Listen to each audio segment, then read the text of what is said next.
I'm Steve, Norton Mind Coach, and welcome to my channel. Now, I posted the other day asking, do you have any questions for me that you're answering regarding my business or any aspect of hypnotherapy or mind coaching? And I've received some questions back from you. I just want to go through some of these questions with you. The first question is, what's the difference between a panic attack and an anxiety attack? Well, basically there is no difference. The only difference is the wording. There's not actually a difference in symptoms at all with that. It's just that some people call it anxiety attacks and some people call it panic attacks. But they are basically just the same. The second question was, it's from Jane. Why do panic attacks start? That's an interesting question. That's a question I get asked all the time from my clients. Basically, panic attacks generally start when you've had an upset in your hormones, for instance. If you imagine, let's say for instance you went out on a Saturday night and you had quite a few beers, had a late night meal, maybe something that wasn't the most healthiest, and then in the morning you felt a little bit rough, and then you had a shopping day planned for that day, and about 3:30 the hangover starts to kick in, you start to feel a little bit rough, and you start to feel a bit dizzy, and you have a panic attack, and it really scares you. And you go home and you think to yourself, what was that? It was pretty scary. And you go home and you remember it. And you next day that you wake up and it's still fresh in your mind how you felt you had that panic attack. And you constantly remember it. And you remember it and remember it. And you eventually start to install it in your mind.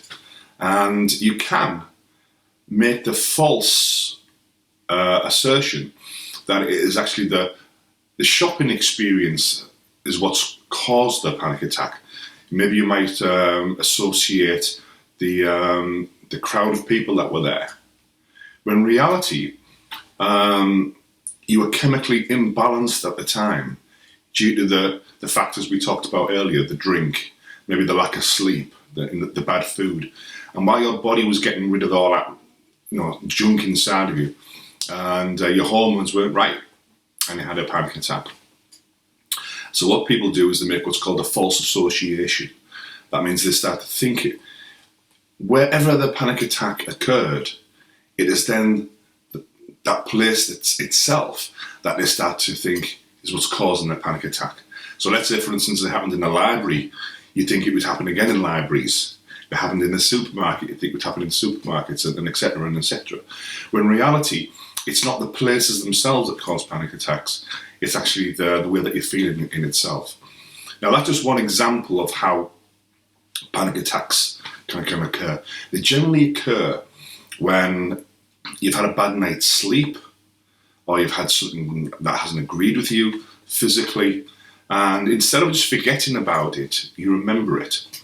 And you almost like won't let the thought go.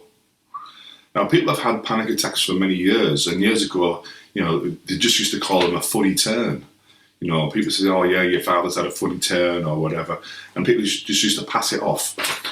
And these days, though, everything has to have like a clinical name to it. So you can't just call it a funny turn anymore. Now it has to be like this panic attack.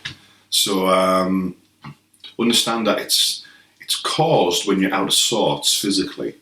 And the examples I give are just a couple of examples of sort of reasons why things like that happen. Because I always say to people, if you trace the events before you had a panic attack, the chances are you didn't have like a good night's sleep the night before, or something's happened in that time beforehand that's got you a little bit out of sync physically.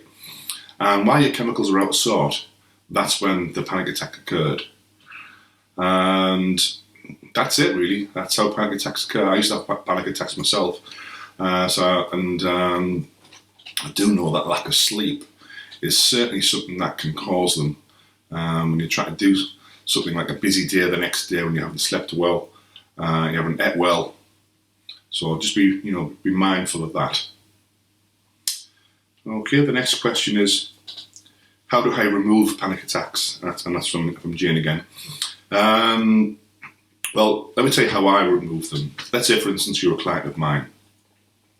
There's a couple of ways we do it. One of them is with the thought retraining technique, where basically I would show you a way of how to reprogram the thought pattern that you've now put in place. Because what people do is if you think a thought through enough times, roughly 20 to 30 days in a row, you'll then establish that thought as a habit. So let's say, for instance, it was a panic attack, and every day for say 20 to 30 days, you think about the events that caused the panic attack. Now, every thought that you think creates a feeling in the body. So very quickly you can start to program that thought into a feeling and install that as a habit. So what we do with the thought retraining technique is show you how you can block and stop that thought before it gets into your psyche. And that's quite a simple technique. Now that's one part of it. And the other part of it, obviously I do hypnotherapy. So sometimes I use hypnosis to help to change that mental image of events. So we literally use a future programming thought pattern instead. So instead of imagining yourself having a panic attack in situations in the future, you would see yourself the way you want to be instead, which is more calm, more relaxed, and completely unaffected by that situation. And that is something that we would do there, definitely with hypnosis. Something else I might use, should I think it was necessary, with some techniques of neuro-linguistic programming. So certain techniques we use there that can help to reprogram any negative thought patterns that have become ingrained in your thought patterns.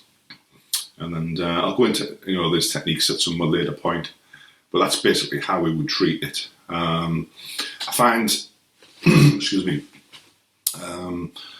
panic attacks are fairly easy to treat, and there's a little bit of homework that the client gets to do. So basically, you don't just sit in front of me and get hypnotized and then just think, well, that's it now.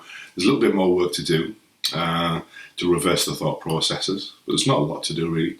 And generally, people can start to feel much better, even within about 2 or 3 sessions generally. And even by the first session, people can notice a difference in the way they feel. So generally, it's quite so much, it's fairly easy to recover from. Anyway, so that's it for now. And if you've got any more questions, certainly send some more through to me, and I'll do my best to answer them for you. Okay, thanks now.